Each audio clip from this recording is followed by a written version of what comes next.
لو حابة تعملي تورتة من بيتك وعايزة تطلع زي المحلات بالظبط أو فاتحة مشروع جديد وحابة تتعلمي شغل التورت وازاي تتعمل زي المحلات بالظبط وتطلع يعني بسم الله ما شاء الله حاجة كده تحفة. هقولك كل حاجة في قلب الفيديو، بس طبعا لو انتي أول مرة تشوفيني أول مرة تشوفي القناة بتاعتي ياريت تشتركي في القناة كده وتفعلي الجرس على الكل عشان طبعا كل ما انزل فيديو جديد يوصلك إشعار جديد مني. أول حاجة كده هسهلكوا الأمور، ومش هقول لكم بقى ان انتوا لازم تطلعوا التورتايه من حله من بتاعه التورت والكلام ده. هنطلع النهارده التورتايه دي مقاس 24، هنطلعها من صاج 30 في 50. او لو مفيش عندك صاج نفس المقاس ده ممكن تعملي صاجين 30 في 40 لو موجود عندك. فهنعمل النهارده في الصاج 30 في 50 هنعملهم ب5 بيض، ومعايا 500 جرام من الاسبونج. طبعا انا بستخدم اسبونج دريم الشكارة الرصاصي، عشان طبعا لو رحت بقى اي محل موجود عنده اي خامات حلواني قولوا انا عايزه اسبونج دريم. وطبعا اما بتروحي اي محل بتلاقي الاسبونشات والكريمه والحاجات دي متعبيه في اكياس جاهزه. تمام. آه يعني مش مشكله لما تساليه قولوا له نوع الاسبونج ده ايه، لان في انواع كتير جدا في السوق. انا بقول لكم ان انا بستخدم اسبونج دريم الشكاره الرصاصي، لان في منها شكاره حمراء. فانا هستخدم 5 بيضات وعادي خارجين من التلاجة او بدرجه حراره المطبخ ما بتفرقش. تمام. والنص كيلو دقيق اسبونج يعني 500 جرام من الاسبونج. وبستخدم محسن جل بونو. لو انت ست بيت فبتجيبي فيه اكياس صغيره، الكيس تقريبا ب10 جنيه او ب15 جنيه تقريبا، يعني ممكن يعمل معاكي مره او مره ويتفضل معاكي يعني من الكيس وكده. ف وهتستخدمي نص كوباية من المية والفانيليا وتضربي ده كله في العجان. طب انا ما عنديش عجان وحابة ان انا اعمل حاجة لولادي من بيتي بدل ما اطلع طبعا اشتريها من بره وكده. تقدري ان انت تضربي بمضرب كهربائي لو موجود عندك، بس يكون المضرب الكهربائي يكون السرعة بتاعته عالية عشان يديكي نفس النتيجة. وممكن يعني بصوا العجان ممكن يضرب 7 أو من 5 ل7 دقايق. المضرب ممكن تقعدي ربع ساعة كده تضربيه عشان يديكي نفس النتيجة. وممكن برضك ارتفاع الاسبونج ما يكونش عالي أوي. خلاص. أما طبعا لو انتي هتعملي مشروع يبقى الأحسن ليكي العجان هيطلع معاكي النتيجة أحلى والاسبونج طبعا مرتفع وحلو. تاني حاجة بقى أو يعني في المعلومات اللي أنا هديهالك في الاسبونج وكده، الصاج بتاعك أهم حاجة تكوني فرشاه من تحت ورق حواوشي. خلاص، أو ورق زبدة، بس هو ورق الزبدة غالي، احنا بنجيب ورق الحواوشي ده الكيلو تقريبا بيبقى ب35 جنيه، فيه كمية كبيرة.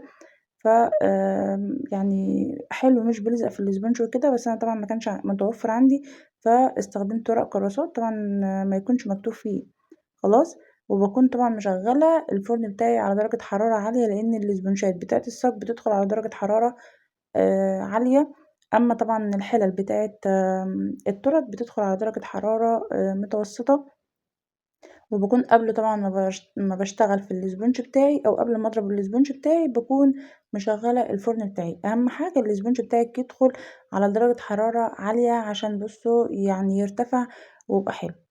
هبدأ بقى ان انا انزل الخليط بتاعي. انا محتاجة التورتيه بتاعتي تكون نص فانيليا ونص شوكولاتة. خلاص.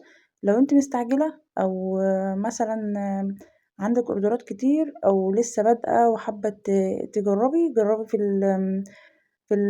في الصاج ده وهتطلع معاكي النتيجة حلوة جدا. بعد ما بصب طبعا الاسبونج بتاعي بقسم الخليط نصين، لان انا عايزة نص فانيليا والنص شوكولاتة. هبدأ بقى ان انا احط نص الفانيليا والنص التاني بحط معلقة كاكاو اسباني خام. وعشان اللي هيسألني انا بجيب الاسبونج بتاعي فانيليا، يعني بجيب الشكارة كلها فانيليا. ووقت ما احب ان انا مثلا محتاجة اسبونج شوكولاتة بحط معلقة كاكاو اسباني خام. واهم حاجة تكوني بتجيبي الاسبونج بتاعك والكاكاو والمحسن وكل ده بيجي يكون جاي من مكان موثوق منه.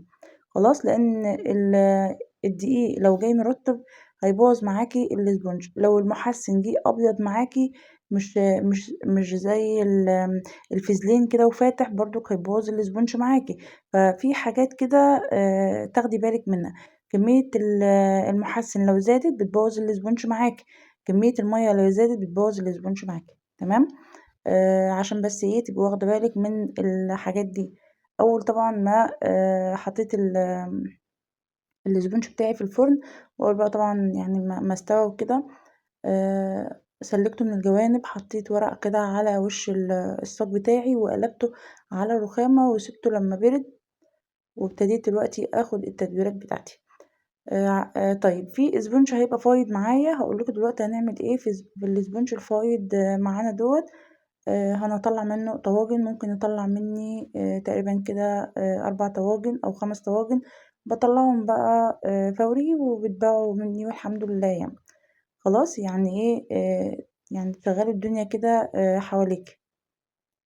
خلاص أنا بقى طبعًا باضطر إن أنا أشتغل كل الطبقة اللي فوق دي، لإن الطبقة دي كلّها بتبقى لمّة زفارة البيض، وبصراحة ما بتبقاش يعني مستحبة، ما بتبقاش حلوة خالص، بتبقى أصلًا في الأكل يعني مش حلوة. خلاص، أنا ابتديت دلوقتي آخد بقى التدويرات كده زي ما أنتم شايفين، آخر تدويرتين. بُصّوا هي هتطلع معايا طبقتين سُلام الطبقتين اللي في النُص هُم يعني إيه اللي هيبقى فيه مش هتبقى كاملة يعني. خلاص أنا بس باوريكم الاسبونج عامل إزاي، بسم الله ما شاء الله حاجة كده تحفة. هالِم بقى الدنيا حواليّا كده عشان يعني إيه الدنيا تبقى فاضية حواليّا، وأقدر إن أنا أبدأ أجلِّس بقى التورتاية بتاعتي. جبت الكادر بتاعي، الكادر ده طبعًا من مقاس 16 لمقاس 30، وده أسرع حاجة عندي. يعني أنا أمّا باكون مثلًا مستعجلة عندي أوردرات كتير وأكون مستعجلة، باضرب في الاسبونجات بتاعتي في الصاج وباحطه في الفرن، وأول ما بيطلع على طول باسلك الجوانب وأبدأ إن أنا أقطّع وأجلِّس على طول. تمام. أمّا طبعًا لو في يعني أوردرات مش كتير وكده، باشتغل في الحِلَل العادي بتاعة التورت لمّا باكون مش مستعجلة. خلاص كده، فأنا حبيت إن أنا أنزّل لكم الفيديو ده النهارده. لو أنتِ سِت بيت تقدري تعملي لولادِك تورتاية كده زي المحلات بالضبط، أو حابة إن أنتِ مثلًا تاخدي معلومة أو تاخدي فكرة، لو حابة إن أنتِ تشتغلي في المجال بتاعنا ده. لإن في ناس كتير دخلت سألتني على إن أنا بادّي كورسات والّا لأ، بس أنا ما بادّيش كورسات يا جماعة، أنا باتعلّم زيي زيكم، وكمان في حاجات كتير لسه باتعلّمها، لإن أنا ما أخدتش كورسات ولا حاجة، أنا باتعلّم منّي لنفسي، أو ممكن مثلًا أشوف حاجة عجبتني أنفّذها، أو مثلًا فكرة جديدة جات في دماغي أعملها، ماشية كده. لكن أنا ما باخدش كورسات ولا حاجة الحمد لله يعني. للناس طبعًا اللي سألتني وقالت لي: "أنتِ بتدّي كورسات والّا لأ؟" أنا مش بادّي كورسات ولا حاجة، أنا باتعلّم زيي زيكم. فمش عيب إن أنتِ تدخلي أي قناة إن أنتِ تاخدي منها فكرة وتنفّذي الأفكار بتاعتها، أو تنفّذي الكلام بتاعها، بحيث إن هي أكيد طبعًا يعني مجرّبة قبل كده طريقة الإسبونج سواء بيتي سواء جاهز، ومجرّبة إيه اللي بيفشل وإيه اللي بينجح. ف يعني اللي شغّال زينا يبقى فاهم الكلام ده. أكيد أول ما أنا بدأت ابتديت إن أنا في حاجات كتير بدأت تبوظ منّي، وعرفت إيه السبب، وابتديت إن أنا أغيّر في الحاجات اللي أنا بوّظتها عشان أعرف إيه السبب الحقيقي بالضبط إن أنا الحاجة دي تبوظ منّي، سواء بقى الإسبونج، سواء مثلًا درجة الحرارة هي بوّظته، والّا مثلًا المُحسِّن، والّا المَيّة جات كتير. فبالتالي في حاجات كتير كانت بتبوّظ لي الإسبونج فعرفتها. حبّيت طبعًا إن أنا أقولها. ولمّا عملت القناة دي أنا عاملاها قناة تعليمية، ويعني إيه إن أنتم تعرفوا الحاجات اللي إحنا مثلًا الأخطاء اللي إحنا وقعنا فيها. بغض النظر طبعًا عن مثلًا أي حد يتكلم يقول لك ده عاملة قناة عشان المشاهدات، وعاملة قناة عشان مثلًا الربح أو القبض من اليوتيوب وكلام من ده. لو جيتِ تبُصّي تلاقي القناة بتاعتي لسه صغيرة، ما فيش فيها ربح، ممكن تكون لسه ما اتفعّلتش. فأنا عاملاها إن أنتِ تتعلمي، تاخدي مني مثلًا معلومة، تاخدي من حد تاني معلومة، تفتكرينا، تدعي لنا دعوة حلوة. ولو لسه برضك ما اشتركتيش في القناة تشتركي في القناة لو طبعًا الفيديو عجبِك، لو حتى طلعتِ بمعلومة صغيرة كده تدعي لنا دعوة حلوة من قلبِك كده. وده كان الفيديو بتاعي النهارده، يا رب بقى الفيديو يكون عجبِك. أهم حاجة يا بنات تشتركي في القناة كده، و اللايك عشان طبعا اللايك هو اللي بيرفع الفيديو. وده بعد طبعا ما زينت التورتاية بتاعتي. وده كان الفيديو بتاعي النهاردة. اترككم بقى في رعاية الله، اشوفكم في فيديو جديد ان شاء الله.